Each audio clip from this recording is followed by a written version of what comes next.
Hey YouTube, Dawson Ryder here. Welcome to my review for Gozyuger episode 24, and this was a good episode of Gozyuger. I'd say it's still messy. I wouldn't necessarily call it a great episode of TV in comparison to other TV shows, but for Gozyuger, this was good. It reminded me of what I was enjoying earlier in the series, where there was still some mess, potential for the series to be more, some really odd, humorous bits, like the one about the bullies trying to fight Haru, and then he gets saved, and he's like, this is youth friendship or whatever. I know it was part of the bit, but just the way the bits are shot in this is like a weird skit, but it feels just off. But anyway, it reminded me of that because it had all the quirks that were mixed, but there was also some really good stuff here. This episode felt like a mix of sort of a Gokaiger tribute episode, where they're kind of tributing episodes of Lupat, and then also it felt like Decade because the whole premise revolved around Lupat and kind of the cops and robbers dynamic at a school. And it reminded me of Decade because it was kind of this Elseworlds feel of like, this is a slightly different premise for Lupat, but it also took place in a school, like they had the Fies episode, which way before its time felt like a weird Forze Elseworlds. And it made me wish, like, if we weren't going to do the past actors are Rangers thing, which there is a past actor in this, but I still love that idea of having a lot of, if not all, if possible, the Sentai Reds being past actors and doing like a once upon a time thing. The idea of this episode made me wish that we would have done something like this. Like, yeah, it would have been samey to Decade, but I think it would have been a cool story for this series to have every time we get a Sentai Warrior, have it be a storyline. Like, not just like, hey, here's another Red, and he's like, the governor or whatever Damo Otaro was. I don't remember what he was. Prime Minister? Harriet Jones, Prime Minister. But anyway, it would have been cool to have like each Red get their own story where it was kind of a spin Elseworlds, different type of story for them.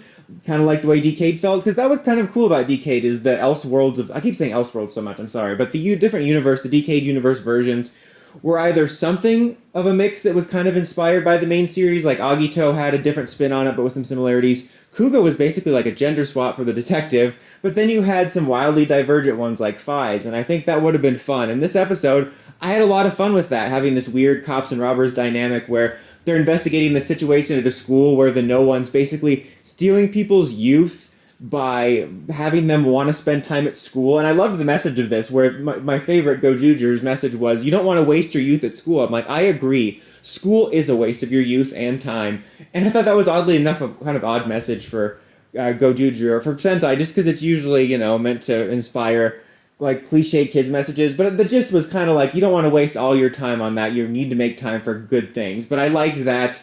I thought it was a fun storyline investigation, the idea of there being this mysterious Lupinranger that seemingly was doing bad, but he really wasn't, because he was using the Gokaiger key to save students, and the Gokaiger the Gokaiger ring's finisher is to turn people into keys, and it turns out he was doing good all along, whereas you have Patron Ichigo kind of hunting him down. But that was a cool dynamic, and Patron Ichigo is played by, I looked it up, somebody from Ultraman Trigger, if I remember right. I don't think he's been in any Sentai or Rider. Lupin Red is legendary suit actor Seiji Takaiwa, which is a really cool get. Really cool. Probably one of the cooler, like, Toku-related, non-actual Sentai actor cameos. I thought that was really neat. I still think it's a missed opportunity to not have more of them be past Reds, but still, this was overall pretty cool.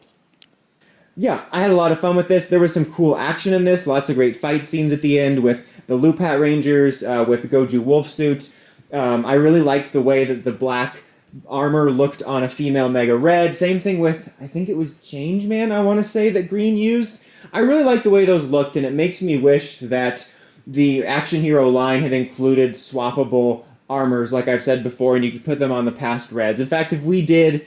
if this was an alternate universe where we were currently going to get a Gozyuger adaptation with Bandai at the helm, I would love for them to do a line where you could swap the armors on the past Sentai Ranger Reds, because I think that's really cool, and I like the way that looks. And I was very surprised... Oh, real quick, before I forget, speaking of looking good, the mecha fight looked fantastic. One of the most awesome looking mecha fights. I hated how hollow it felt when the power-up showed up, just because I remembered how rushed it felt last week, and I wish I felt like, oh yeah, that's the power-up we got last week. I'm like, oh yeah, that's the power-up we got last week. But man, did the mecha fight look good. Like, Superhero Time was firing on all cylinders this week in regards to action sequences. Between the mecha fight here, the civilian fight, and then over on Gab, there was a great fight scene as well. But anyway, that looked really good. But I was kind of pleasantly surprised it ended on a cliffhanger, because it seemed like they were cued to wrap things up, and so it was really neat that actually like, oh, we're continuing this. So yeah, the series still has its problems, but I was very happy to enjoy myself with this week and kind of go back to the mindset I was in